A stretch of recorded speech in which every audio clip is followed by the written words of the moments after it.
बिस्मिल्लाहिर्रहमानिर्रहीम। अस्सलाम वालेकुम नादरीन, आप यूट्यूब चैनल देख रहे हैं, मैं इमरान ख़ान हूँ। नादरीन, सबसे पहले हम बात करते हैं इसराइल और जो एक जंगबंदी हुई है गाज़ा में उस हवाले से। और अमेरिकन ने यकीन दहानी करवाई थी, पाकिस्तान ने इसके ऊपर बहुत ताशे बजाए थे, बड़ी खुशियाँ मनाई थी और ये कहा गया था कि दोबारा सीज़ फायर की वायलेशन नहीं होगी और गाज़ा में अमन आ गया। बहुत सारे जो मौलवी हैं हमारे, ख़ास तौर पे वो ताहिर अशरफी साहब, वो कह रहे थे जी कि मस्जिद अक्सा में मिठाइयाँ बांटी गई हैं। तो देखें, ये अमन दो सूरतों में ही आ सकता है। या तो इसराइल अपनी बात पूरी तरह मनवा ले और सारी दुनिया उसको मान ले, या दूसरा तरीका ये है कि फ़लस्तीनियों को उनका हक़ मिल जाए और फिर उन्हें उनके हकूक़ के साथ ज़िंदा रहने की इजाज़त दी जाए। अब इसके अलावा तो कोई और रास्ता है नहीं। जब तक कि फ़लस्तीनियों को उनका हक़ नहीं मिलता, वो अपनी जद्दोजहद करते रहेंगे। अब जद्दोजहद के लिए अलग अलग अदवार में अलग अलग तंजीमें रही हैं और बैनुल-अक़वामी तौर पर उन पर पाबंदियाँ भी लगती रही है। अल-फतह एक तंजीम होती थी, आपको याद होगा, हमास, हिज़्बुल्लाह, बहुत सारी तंजीमें। अब बार बार सीज़ फायर वायलेशन हो रही थी और ये वायलेशन जो बार बार हुई है, इसका इल्ज़ाम इसराइल पे आया है कि उन्होंने बार बार सीज़ फायर वायलेशन की। और फिर अचानक खबर आती है कि हमास ने भी हमला किया और इसराइली फ़ौजी हलाक हुए। और ये बताया गया कि 2 फ़ौजी हलाक हो गए और 3 ज़ख्मी हो गए। लेकिन जब इसके ऊपर तहकीकात हुई तो ख़बर कोई और निकल आई। और जो हकीकी खबर निकली वो ये है कि रफ़ा के अंदर एक धमाका हुआ था जिसमें 2 इसराइली फ़ौजी मारे गए थे।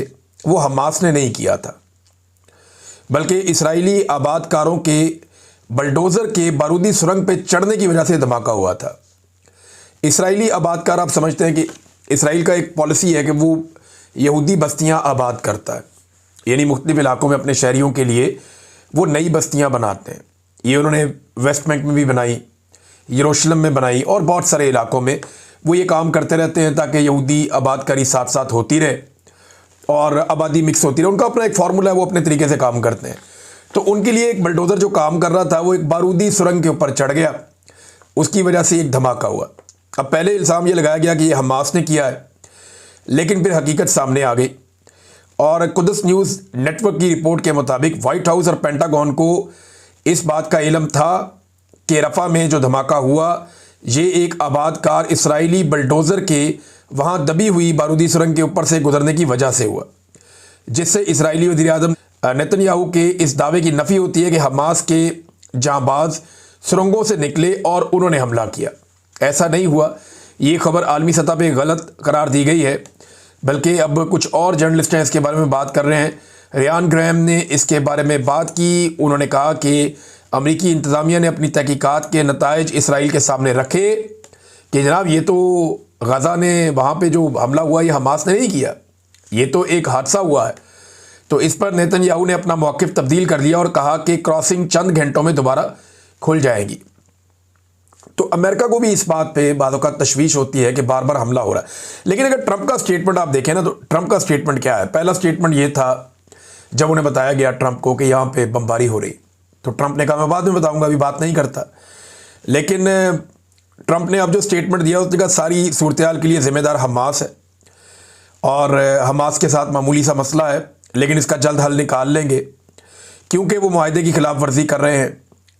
और ट्रंप ने एक बड़े ऑपरेशन का इशारा भी दे दिया हमास के ख़िलाफ़। और ट्रंप बार बार ये कह चुके हैं ये काम अमरीकी फ़ौजी नहीं करेंगे, बल्कि दर्जन भर उन ममालिक के फ़ौजी करेंगे या वो लोग करेंगे जिनको अमन मुआहदे के तहत वहाँ पहुँचाया जाएगा गाज़ा में। यानी ट्रंप का ये मानना है कि जो गैर मुल्की फ़ौजें वहाँ पे आएंगी गाज़ा में, वो हमास को कंट्रोल करेंगी और इसराइल के लिए हालात पहले से बेहतर रह जाएंगे। यूरोपीय यूनियन ने जो स्टेटमेंट दिया, या उनकी जो यूरोपीय यूनियन की तर्जुमान है, उनका जो स्टेटमेंट है वो बहुत इंपॉर्टेंट है। यूरोपीय यूनियन ने इसराइल को ख़बरदार किया कि अगरचे गाज़ा में जंगबंदी का मुआहदा नाफिज हो चुका है, लेकिन उनके खिलाफ पाबंदियों का ख़तरा अभी टला नहीं है। गाज़ा जंगबंदी के मकासद हासिल ना हुए तो इसराइल पर पाबंदी लगा सकते हैं, ये यूरोपीय यूनियन ने कहा है। और इन ख्यालात का इजहार जो है वो मीडिया के साथ गुफ्तगू में बाकायदा किया गया यूरोपीय यूनियन के नुमाइंदा की जानिब से, और ये बताया गया कि इसराइल पर पाबंदियों का इम्कान अभी बरकरार है और इस वक्त तक रहेगा जब तक गज़ा के ज़मीनी हक़ाइक़ में मुस्तकिल बेहतरी साबित ना हो जाए। यूरोपीय यूनियन की खारजा पॉलिसी की सरबराह ये बात कर रही थी और उन्होंने तफसीलात जो हैं वो मीडिया के सामने रखी। अब ये सिचुएशन आप देख लें ये है कि सब लोग इसराइल की तरफ देखते हैं जब भी गाज़ा के अंदर दोबारा बमबारी होती है। और एक इंसिडेंट हुआ जिसमें 2 इसराइली फौजी मारे गए, तो बाद में पता चला कि ये एक हादसा था। हमास ने वादा नहीं तोड़ा, वादा टूटा है दूसरी तरफ से, लेकिन डोनाल्ड ट्रंप ने पूरा साथ दिया एक मरतबा फिर अपने दोस्त इसराइल का। डोनाल्ड ट्रंप की ना ये खूबी है, वो खुलकर करता है जो भी करता है। डोनाल्ड ट्रंप ने बोला इसराइल का साथ देता हूं तो फिर देता हूं। डोनाल्ड ट्रंप ने कहा नेतन्याहू के साथ खड़ा हूं तो खड़ा हूं। डोनाल्ड ट्रंप ने कहा इसको हथियार चाहिए तो मैं दूंगा। खुलकर आता है डोनाल्ड ट्रंप। लेकिन हमारे जो हुक्मरान हैं, मैं अपने हुक्मरानों की बात कर लेता हूं पाकिस्तान से, फील्ड मार्शल आसिम मुनीर या शहबाज शरीफ, ये खुलकर नहीं आते। यानी ये किसी जगह कोई बात करते हैं, किसी जगह कोई बात करते हैं। कभी ये बात करते हैं कि फ़लस्तीन के अंदर हम अमन लेकर आना चाहते हैं, गजा के अंदर जंगबंदी करवाना चाहते हैं, अब जंगबंदी की खिलाफ वर्जी हो रही है, बात ही नहीं कर रहे। ट्रंप इसराइल का खुलकर साथ दे रहा है इन मामलात में। लेकिन क्या हमारी हुकूमत या हुक्मरान फ़लस्तीनियों का जो दोबारा कत्लेआम हुआ उसके ऊपर खुलकर साथ दे रहा? नहीं दे रहा। अब ये कत्लेआम के ऊपर तो इनके लिए प्रॉब्लम नहीं है, तो पाकिस्तान के अंदर भी कत्लेआम कर दिया और पूरे पाकिस्तान ने होता हुआ भी देख लिया। पाकिस्तानियों के वैसे ही बहुत दिल दुखे हुए, जब दिल करता है जिसको मर्जी कत्लेआम कर देते हैं। थोड़े दिन पहले नाज़रीन आप एक वीडियो देख रहे थे, DGISPR फरमा रहे थे पेशावर जाके, जहां वो इस्लामाबाद से अपने साथ सहाफ़ियों को लेकर गए, ज़ाती सहाफ़ियों को इस्लामाबाद से ले जाया गया, ना कि पेशावर के सहाफ़ियों से जो वहाँ पे मुतासर हैं उनसे सवालात लिए जाते। लेकिन इस्लामाबाद से सहाफ़ी ले जाए गए, वहाँ पे जाके कुछ पैगामात देने की कोशिश की गई, तो हमने देखा कि मुज़ाकरात के सख्त खिलाफ थे DGISPR, बल्कि उन्होंने ग़ज़वा बदर का हवाला भी दे दिया। आर्मी चीफ भी कुरानी हवाले देते रहते हैं कुरान पाक से। तो इन्होंने कहा जी अफ़गानिस्तान के साथ मुज़ाकरात पे इमरान खान साहब का मौक़िफ़ बिल्कुल गलत है। बार बार वो ये कहते रहे, यानी इमरान खान साहब का नाम लिए बगैर वो तनकीद करते रहे। और अफ़गानिस्तान के बारे में बड़े, यानी जो ये हुकूमत का रवैया था वो बड़ा हद तक अमेज़ टाइप का था। उन्हें वो समझ रहे थे कि मसला ही कोई नहीं है। और उसके बाद हमने देखा कि एक झड़पों का और जंग का सिलसिला भी हम देखते रहे, विटनेस करते रहे अफ़गानिस्तान के बारे में। फिर देखा बॉर्डर पूरा का पूरा गर्म भी हुआ। लेकिन chief of staff committee general Sahir Shamshad साहब ने खिताब किया है, उसमें मौक़िफ़ कुछ और आ गया।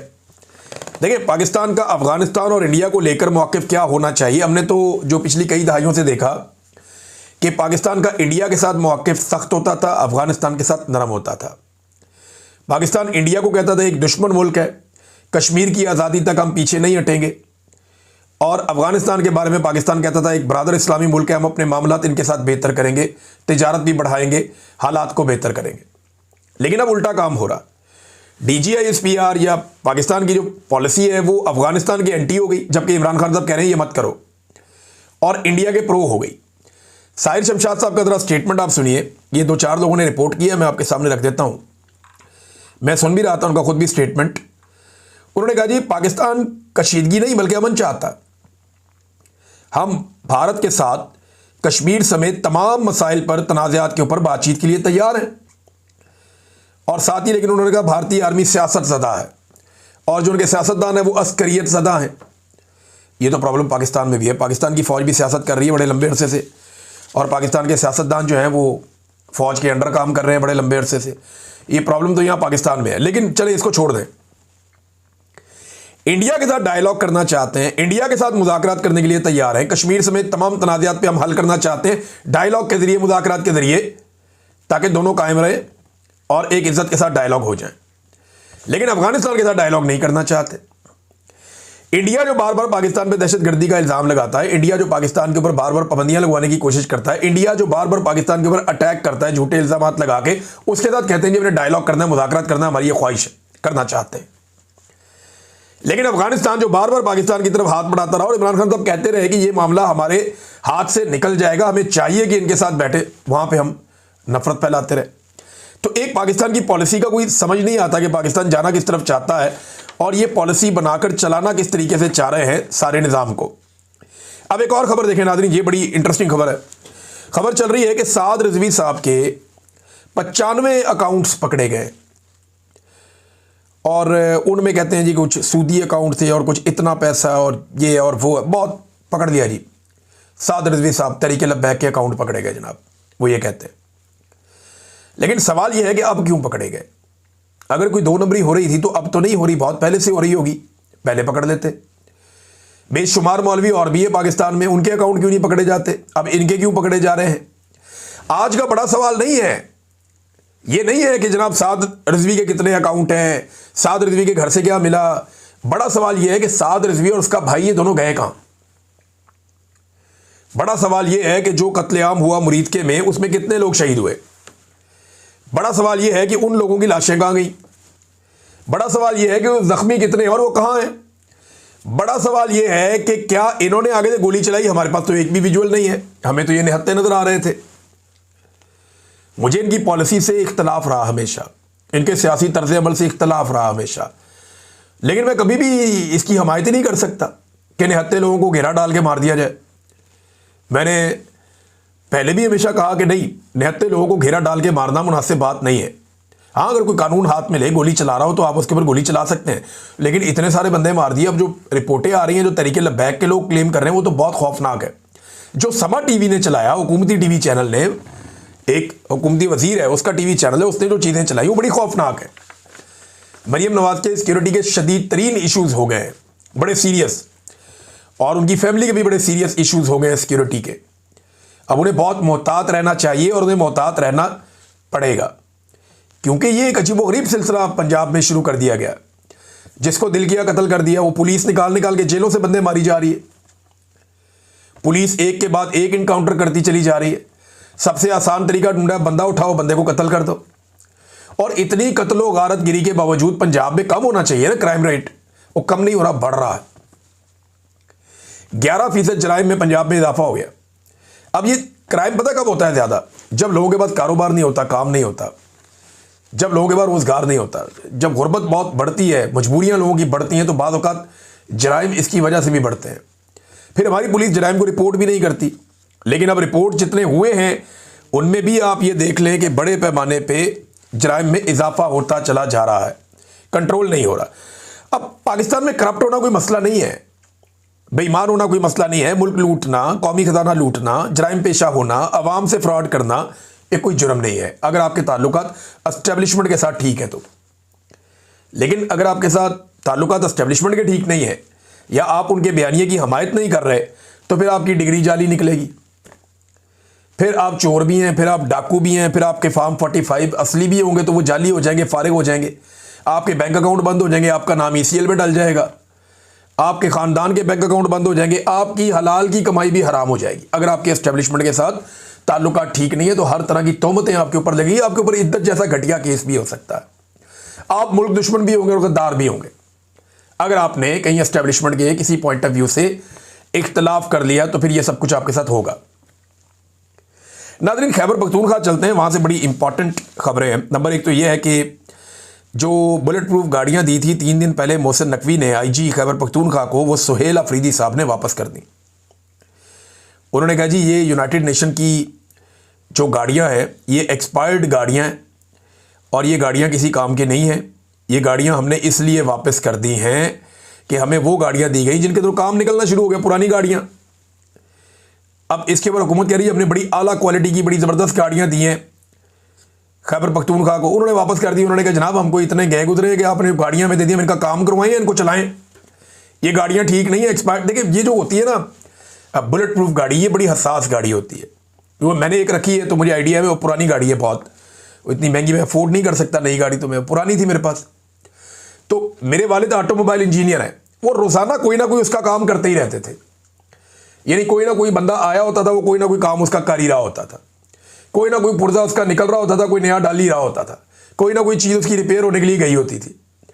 तो ये क्योंकि बहुत वजनी गाड़ी होती है, ये जितनी मर्जी अच्छी गाड़ी हो इसका काम निकलता रहता है। ये पुरानी हो जाए तो ये फिर वो आप ऑपरेशनल कामों के अंदर इसको इस्तेमाल नहीं कर सकते, ज़्यादा पुरानी हो जाए तो ये अब उनको इस तरह की गाड़ियाँ दे दी गई, तो उन्होंने एहतजाजन वापस कर दी। जनाब ये आप हमें समझते क्या है?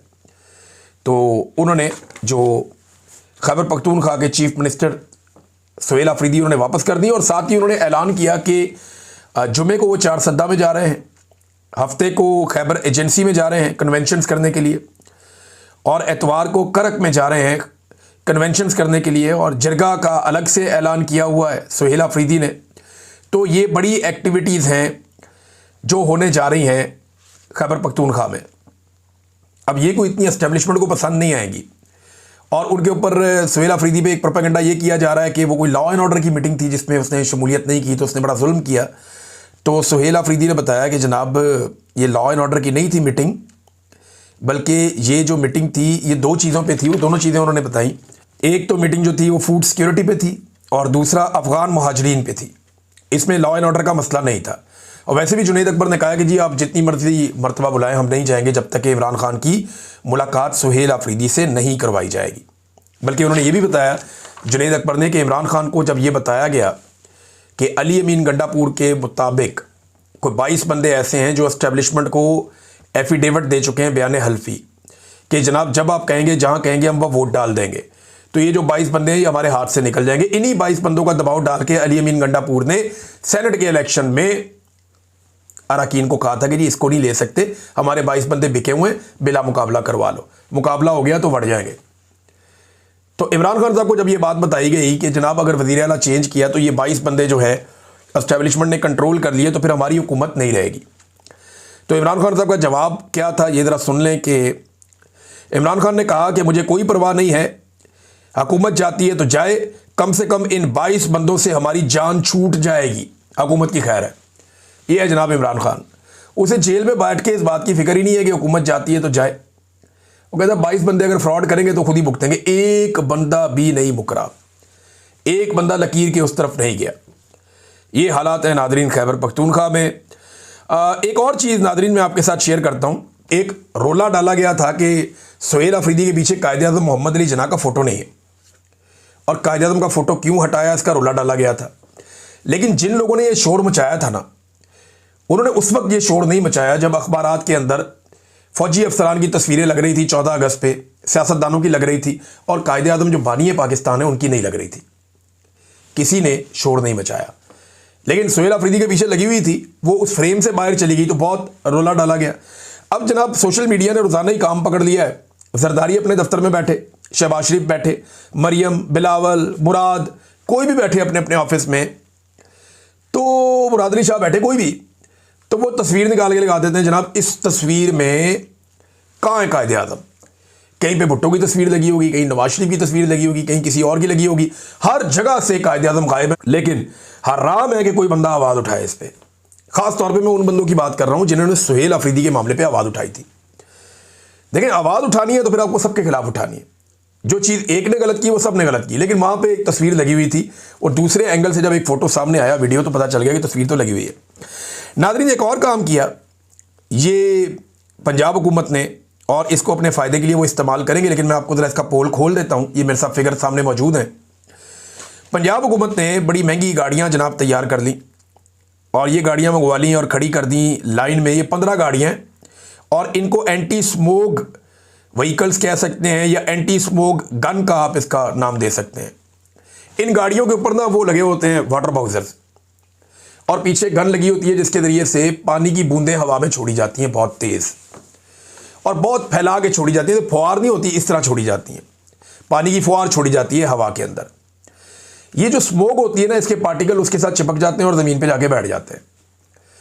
ये हवा से जितना ऊपर चली जाए वहाँ तक ये कंट्रोल कर लेती है और वक्ती तौर पे जहाँ से ये गुजरती है वहाँ पे थोड़ी देर के लिए स्मोक कम हो जाती है।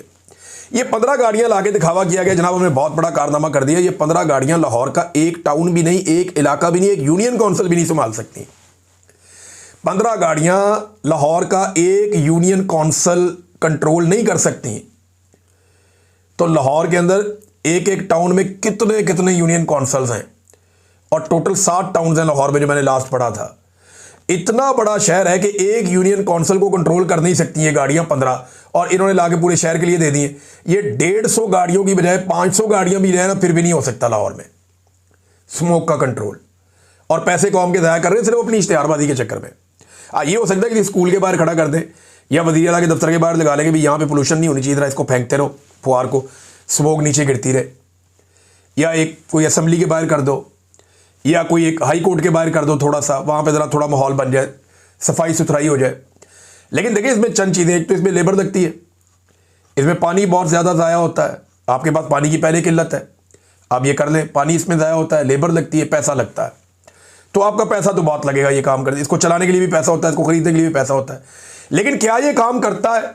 ये मॉडल पहले अपनाया गया था दिल्ली में, इंडिया में। वहाँ बहुत सीरियस इशू है पोल्यूशन का। दिल्ली ने इसके ऊपर चंद सालों से काम किया और उन्होंने बहुत सारी जगहों पे ये लगाए। उनकी बेशतर मशीनें ख़राब हो गई और उनके पास नतीजा ये है कि इसको कामयाब नहीं करार दिया जा सकता वहाँ पे। यानी अभी मैंने खोला, ये मैं एयर क्वालिटी इंडेक्स निकाल के मैंने इसको रिसर्च कर लिया। दिल्ली में जो इस वक्त एयर क्वालिटी इंडेक्स है वो 590 और ख़तरनाक हद तक ज़्यादा है। दूसरा शहर लाहौर है, तीसरा कोलकाता है, चौथा जो है वो ताशकंद है उज़्बेकिस्तान का, पांचवा मुंबई है, छठा कराची है। तो हमारे शहरों की तो बेड़ा ही गर्क है और हमारे शहर जो ख़तरनाक हद तक जो है वो अनहेल्दी है रहने के लिए। अब क्या ये जो गन्स हैं या एंटी स्मोक गन्स, ये जब दिल्ली में काम नहीं कर रही हैं, वो आज भी दुनिया में पोल्यूशन में नंबर 1 शहर है, तो पाकिस्तान में कैसे काम करेंगी? ये सिर्फ एक दिखावा है, दिखाने के लिए लेकर आए। जितनी देर इसको चलाएंगे उतनी देर के लिए थोड़ा सा ये माहौल बनेगा, इसको बंद करेंगे 2 घंटे के बाद वही सिचुएशन होगी। कोई फ़र्क नहीं पड़ता इससे। इसका फ़र्क पड़ेगा जब तक आप पॉलिसी को तब्दील नहीं करेंगे। आपको बहुत बड़े पैमाने पे प्लांटेशन करनी चाहिए। आपको जितनी भी जहरीली गैसें छोड़ने वाले आपके छोटे बड़े यूनिट्स हैं उन सबको बंद करना चाहिए। पाकिस्तान में सख्त कवानीन बनाकर उनको अप्लाई करना चाहिए।